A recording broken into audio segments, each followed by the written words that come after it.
Some call him the Algerian Messi, and others call him the new Mahrez. He's the talk of the championship, and because of his skills, he's become a YouTube sensation. Of course, I'm talking about Saïd Benrahma, Brentford FC's winger who's had a scintillating 2020. As such, the rumor mill's been in overdrive, linking him to clubs all over the world. But the most persistent rumor takes him to Chelsea for £30 million. And the question is Saïd Benrahma really worth the hype? Benrahma! That is brilliant! That is breathtaking! J'aime pas trop parler médiatiquement.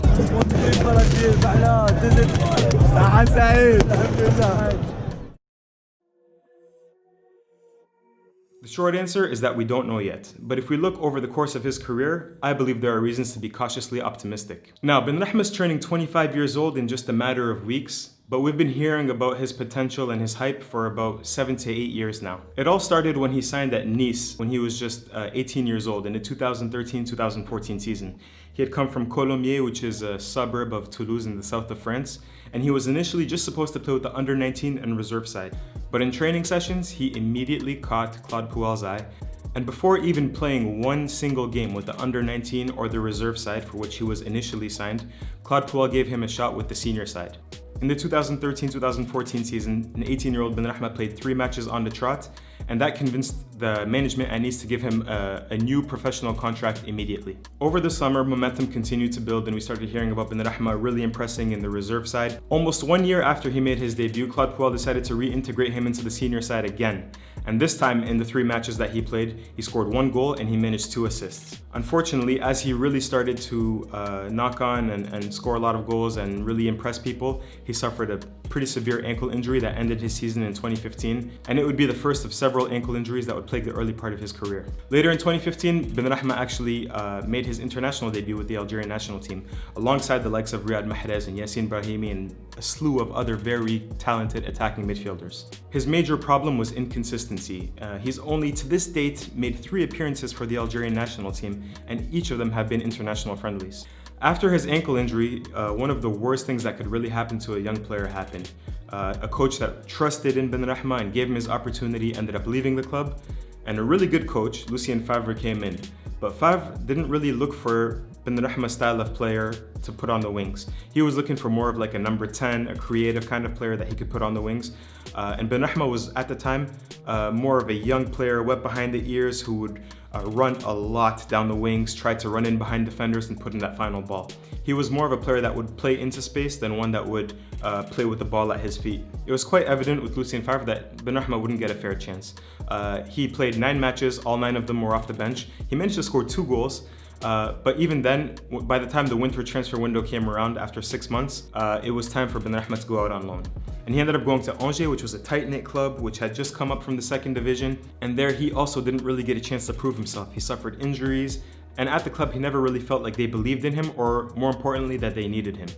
That Angers loan for 6 months would be the first of 3 loan spells for Benrahma. Angers was in Ligue 1 at the time, so in the 1st division, but he also ended up going to Gazalac Ajaccio in Corsica, and finally Châteauroux.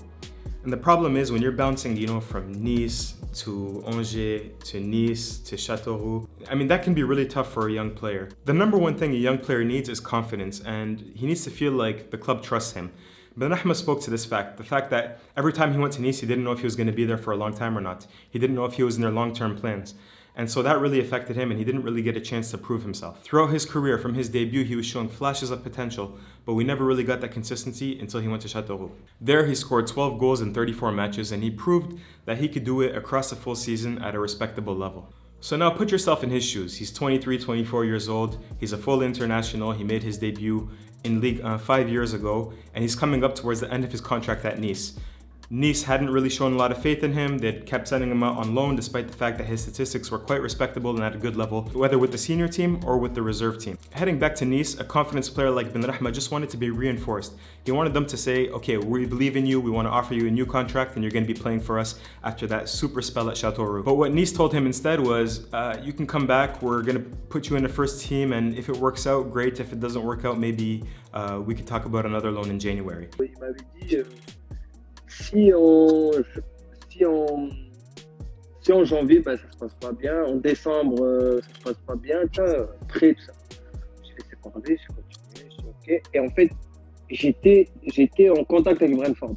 For Benrahma, that was crushing. And when he heard that Brentford wanted him, despite them being in the second division in England, he immediately jumped on that opportunity. Brentford, unlike Nice, really showed that they did want him, that they had been scouting him for a while, they knew what his qualities were, what his strengths and weaknesses were, and that they planned to develop him and play an attractive brand of football. Quand je vais aller voir les installations à Brentford, comment ça se passe en Angleterre, ça, je suis parti. Et direct, quand je suis arrivé là-bas, on parlait, tout ça. Direct, je dis je reste. Moi, c'est ici que je vais être. Tu vois? C'est quoi qui t'a le plus plu là-bas, Saïd? Ben, en fait, c'était tout. Tu vois, en fait, il y avait un projet de jeu. Il y avait un projet que, voilà, que pour progresser. Watching Benrahma over the last 2 years at Brentford has been really, really gratifying. He's improved in so many ways. For me, the biggest difference is that he's become much stronger. It's quite clear that there's a really good, physical conditioning program at Brentford and that they're using, the best of modern technology to really beef up their players. He's become quite stocky. He uses that to shield himself off the ball, but he hasn't lost much speed either. The other area Benrahma has really improved is that he's become much more of an on-the-ball player.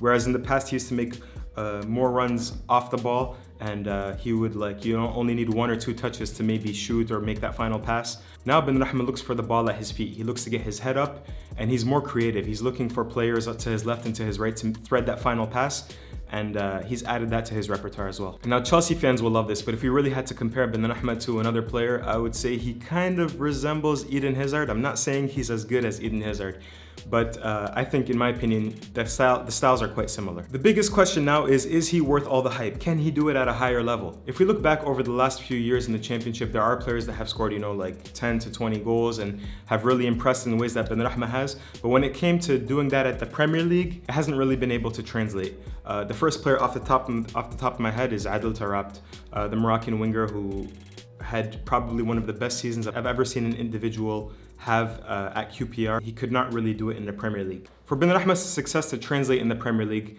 I believe there are areas that he needs to improve. The first is his decision making. Sometimes I believe when I watch him in the final third, he can shoot when he needs to make a pass and vice versa. There are a lot less opportunities to get those kinds of decisions wrong at the highest level, and Benrahma is definitely going to have to work on that. And the other thing is he's just going to have to do it at the high level. Once he does that and the confidence comes in, there's going to be no doubting him. So again, is he worth the hype? Is this new YouTube sensation who's double nutmegging people? Is he worth 30 million? Is he worth the hype? I believe he's definitely worth getting excited about, but definitely remain reserved until he does it in the Premier League next season.